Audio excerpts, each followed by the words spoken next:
दोस्तों, आप सभी का बहुत बहुत स्वागत है आपके अपने यूट्यूब चैनल मेंस एजुकेशन में। आप लोगों के लिए आज इस वीडियो के माध्यम से मैं लेकर आया हूं कक्षा 12वीं भूगोल विषय के मोस्ट इम्पोर्टेंट प्रश्न। ठीक है, आपको मैं बता दूं कि इम्पोर्टेंट क्वेश्चन है, ये ध्यान रखिए। कैसे क्वेश्चन है तो ध्यान देंगे, इम्पोर्टेंट क्वेश्चन है, आईएमपी क्वेश्चन है सारे के सारे। और इस वीडियो के माध्यम से मैं आपको कम से कम 20 क्वेश्चन बताऊंगा और ये 20 ऑब्जेक्टिव टाइप प्रश्न रहेंगे जो आपकी वार्षिक परीक्षा मध्य प्रदेश के लिए मोस्ट इम्पोर्टेंट साबित होने वाले हैं। आइए स्टार्ट करते हैं पहले क्वेश्चन से। दोस्तों, चैनल को जल्दी से जल्दी सब्सक्राइब कर लेना ताकि आपको और भी वीडियो में उपलब्ध करवा दूं।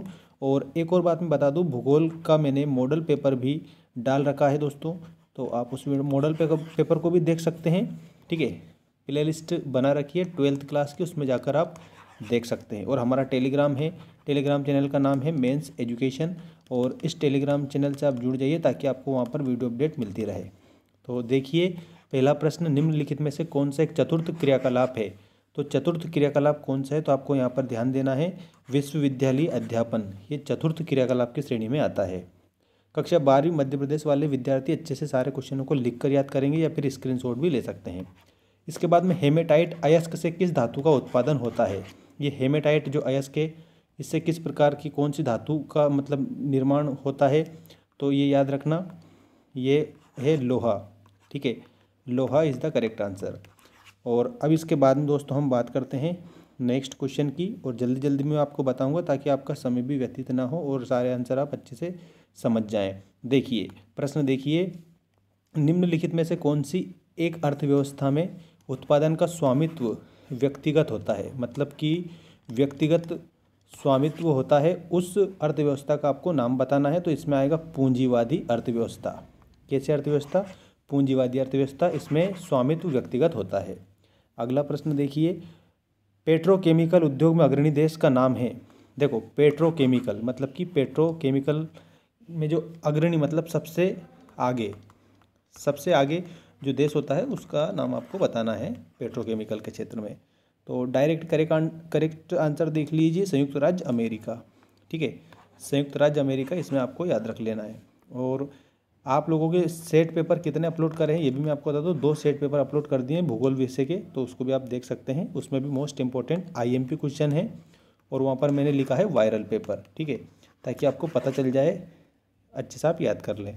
ठीक, अब बात करते हैं नेक्स्ट क्वेश्चन की।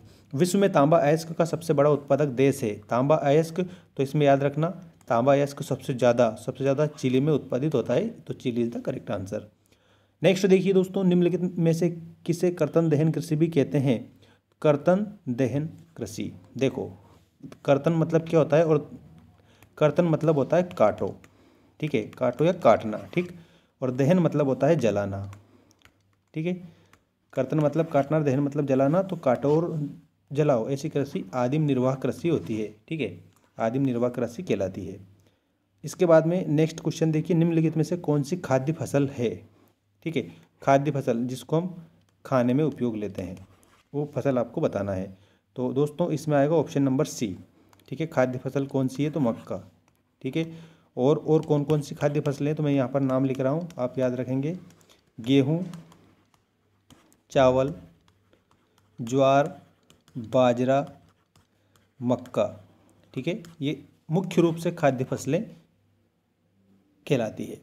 चलिए बात करते हैं अगले क्वेश्चन की। निम्नलिखित में से किसे क्यूबा की रानी कहा जाता है। ठीक है, क्या कहा जाता है? क्यूबा की रानी, और ये कई बार ऐसे भी आता है क्वीन ऑफ क्यूबा, ये इस प्रकार से भी आता है दोस्तों। तो आपको याद रख लेना है क्यूबा की रानी किसे कहा जाता है।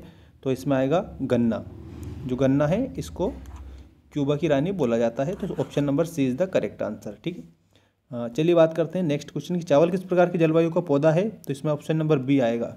चावल उष्ण और आर्द्र जलवायु। कैसी जलवायु? उष्ण भी होती है और आर्द्र भी होती है, इस प्रकार से आपको ध्यान रख लेना है।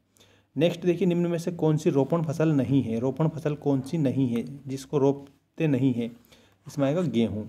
ठीक है, जो गेहूँ है ये रोपण फसल नहीं है। नेक्स्ट क्वेश्चन देखिए दोस्तों, निम्नलिखित में से कौन सी प्राथमिक क्रियाकलाप है। प्राथमिक क्रियाकलाप के अंतर्गत क्या आएगा? ठीक है, और इसको आंसर में तो कृषि आएगा, लेकिन समझो प्राथमिक क्रियाकलाप है क्या। इसको प्राइमरी सेक्टर भी बोला जाता है, ठीक है, प्राइमरी सेक्टर भी बोला जाता है, ठीक। इसके बाद में नेक्स्ट देखिए, नेक्स्ट क्वेश्चन, अंगूर की खेती क्या कहलाती है। तो इसमें आपको याद रखना है विटीकल्चर कहलाती है, अंगूर की खेती विटीकल्चर कहलाती है। तो ये आपका सेकंड वाला करेक्ट आंसर होगा। इसके बाद में अगला देखिए, खट्टे फलों की कृषि से संबंधित है। तो इसमें याद रखना खट्टे फलों की कृषि से संबंधित क्या है, तो भूमध्य सागरीय कृषि, भूमध्य सागरीय कृषि खट्टे फलों से संबंधित है। इसके बाद में मसाई क्या है, तो इसमें आपको याद रखना है मसाई एक जनजाति है, ठीक है, जो आपका आवेश वगैरह आता है ना, उसमें आपको ध्यान रख लेना है जनजाति है, जनजाति, ठीक। जनजाति मुख्यतः जो वन है उन पर निर्भर करती है अधिक से अधिक, ठीक है, वनों से उनकी जो काफ़ी क्रियाविधि है वो चलती रहती है। इसके बाद में अधिकांश देशों में ग्रामीण नगरीय विभाजन किस आधार पर होता है। तो अधिकांश देशों में ग्रामीण और नगरीय आकार बिंदु के हिसाब से होता है। आकार बिंदु आपको याद रखना है, करेक्ट आंसर क्या आएगा, करेक्ट आंसर आएगा आपका आकार बिंदु, ठीक है। इसके बाद में मानव विकास की अवधारणा निम्नलिखित में से किस विद्वान ने दी थी। तो मानव विकास की अवधारणा जो दी थी वो डॉक्टर महबूब उल हम ने दी थी, ठीक है, उल हक आएगा यहाँ पर, आपको ध्यान देना है, ठीक। तो option number B is the correct answer. अगला देखिए, दक्षिण पूर्वी एशिया में जनसंख्या केंद्रित है। दक्षिण पूर्वी जो एशिया है उसमें जनसंख्या कहाँ पर केंद्रित है, तो नदी घाटियों में, नदी घाटी के उच्च भागों में केंद्रित है, नदी घाटी के उच्च भागों में दक्षिण पूर्वी, तो याद रखना। अगला देखिए, निम्न में से कौन आयु वर्ग कार्यशील जनसंख्या का प्रतिनिधित्व करता है। कार्यशील जनसंख्या का प्रतिनिधित्व 15 से लेकर के तो 59, मतलब 15 साल से लेकर के तो 59 वर्ष के जो हैं ये किस में आते हैं, कार्यशील में आते हैं। कार्यशील का मतलब होता है कार्य करने वाले, ठीक है, कार्य करने वाले, ऐसे आपको याद रख लेना है इसे, ठीक। तो option number C is the correct answer. Next देखिए दोस्तों, नेक्स्ट क्वेश्चन, आधुनिक मानव भूगोल के जनक कौन है। आधुनिक मानव जो भूगोल है इसके जनक आपको बताना है, ठीक है।